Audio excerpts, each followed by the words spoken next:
Welkom bij een andere aflevering van Sanatori. En in deze aflevering praten we met de heer Egon van Foidl. En we zullen het hebben over de toerismebevordering in ons land en wat de rol van de Chata is hierin. Mr. van Foidl, welkom in Sanatori. Yes, good morning. What is the role of the Suriname Hospitality and Tourism Association? But the goal now for 25 is really to take Suriname from a tourism point of view to a global level. You know, we believe very strongly that Suriname has so much to offer that most people in the world don't know. So this is one of the goals, to go and really establish Suriname as a tourism destination. So this organization promotes the tourism in our country? Yes, it's going to do that. It will also go and guide the government in certain directions that need to be done. And we will attend trade shows. We're going to open new markets. We're going to be very, very active in establishing Suriname on a global level. And that crosses over from air transport to the quality of lodges, to quality of education for the tourism sector, etc., etc. And what is your opinion of our current tourism sector? I think, you know, Suriname has never really focused on tourism. You know, there's conversation about tourism, but when you really look at it, the focus has been for years on the Dutch market only. And the Dutch market, in my opinion, knows Suriname already very well.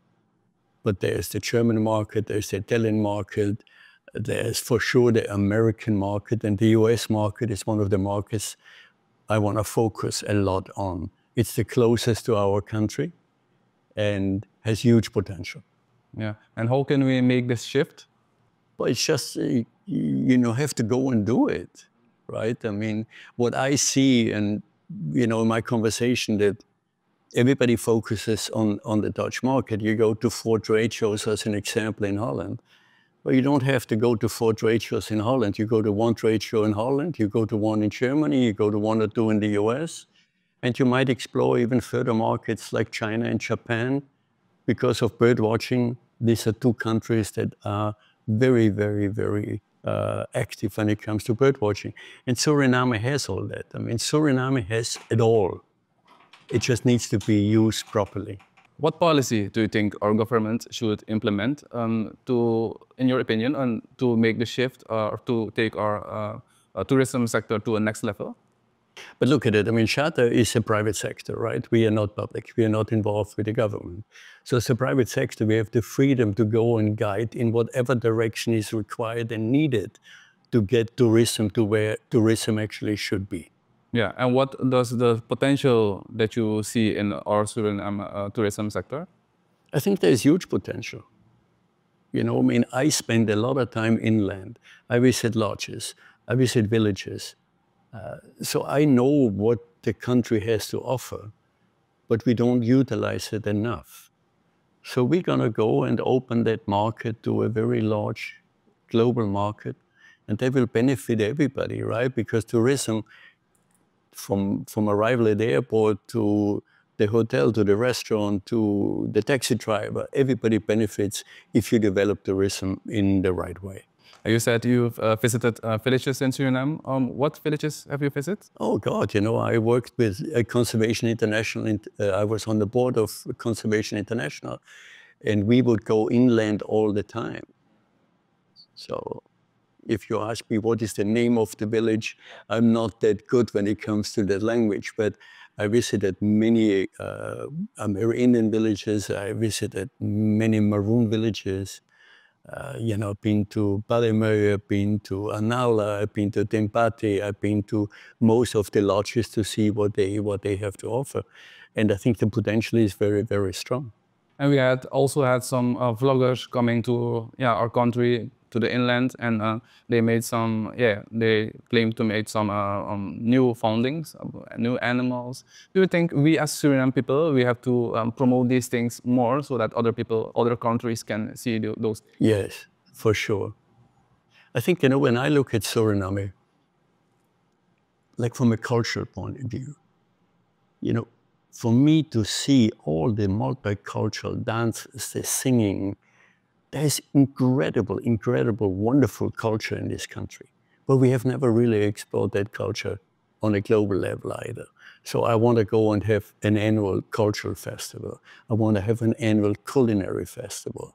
I want to look at Curry Festa again to come back to Suriname. I want to open direct flights from Miami to Paramaribo. It's one of my most important things to go and get people the easiest way from the US to Paramaribo. So on my agenda, I have a very, very tight agenda.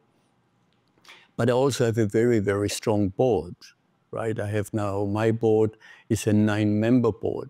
And the way I structured my board is that each board member represents a segment of the tourism sector.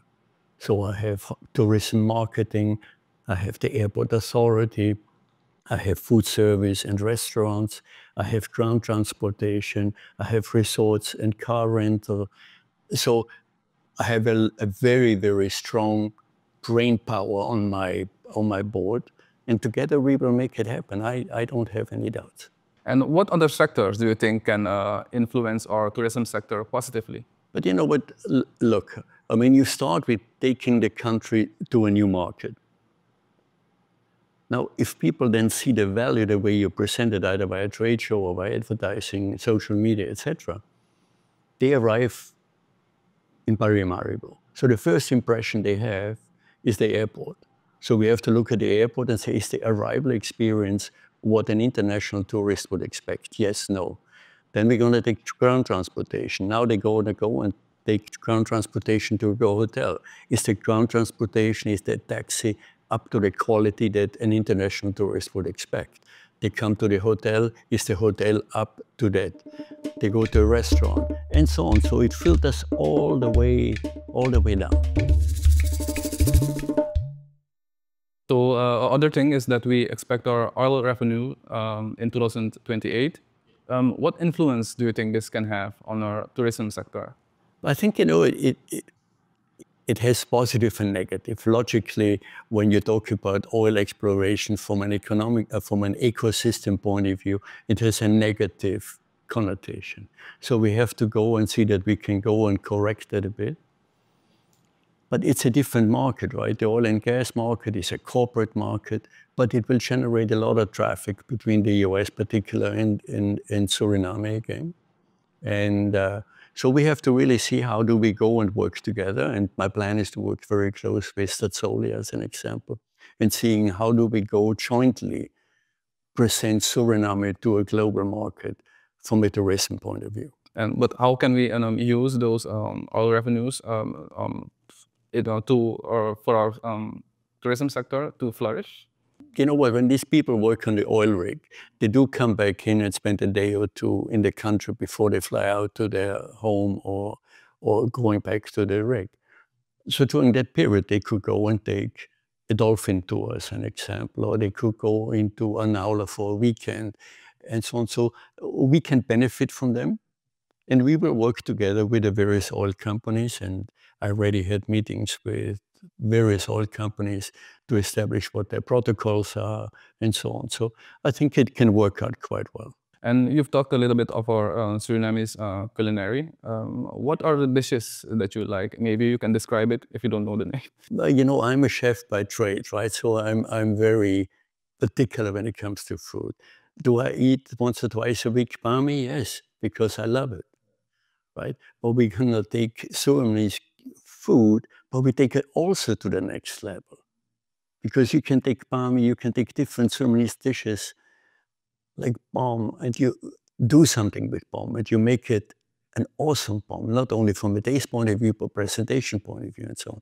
So, but there's a lot of culinary talent in the country. And so we're gonna work with them as well. You know, I go back to the college, I go to SHTTC quite a lot. I have conversation with the culinary team. I did a master class with a Peruvian chef a couple of weeks ago. We're going to be back there next week with another Peruvian chef. So we're showing the culinary students a new level of cuisine as well. Other thing is attraction for tourism is our forest. Do you think we have to protect that more? like I said to you, I was working with Conservation International, and I'm a friend of Green Suriname. So for me, the ecosystem of this country is very important. The quality of the rivers, very, very important. The mercury that is in the rivers, very important. So yes, it has to be taken much more serious, because that's who this country is all about, right? I mean, this country, everybody talks about we're 95% green and we have this and we have that. So we better protect it. Yeah. And last question, do you have a message for the Surinamese people regarding tourism? I love Surinamese people. That's the reason that I'm here for 11 years, right? And I lived all over the world. Out of 27 countries where I lived and worked, this is the country where I spent the most time. I'm here 11 years. Normally, I come into a country for 3 or 4 years and I do what needs to be done, and then I move on to another country. I think that Surinamese people have incredible potential. I think Surinamese people have to feel maybe a little bit more positive about the potential. I think Surinamese people have to get out of the comfort zone that they are, because they have to go and rise up, because the potential in the future is huge. And so people have to embrace that and feel comfortable about it, and not being scared of what's coming towards them. Zo heeft u het gehoord van Egon van Foidl, de voorzitter van de Suriname Hospitality and Tourism Association, SHATA. Met hem hebben we gesproken over onze toerismesector en hij geeft aan dat we veel potentie hebben. Hiermee zijn we aan het eind gekomen van deze aflevering van Stranatori. Bedankt voor het kijken. Heeft u een onderwerp dat u wil belichten? Stuur dan gerust een app naar het nummer 8485816 en vergeet niet onze socials te volgen. Stranatori, snel, scherp, altijd bij de tijd.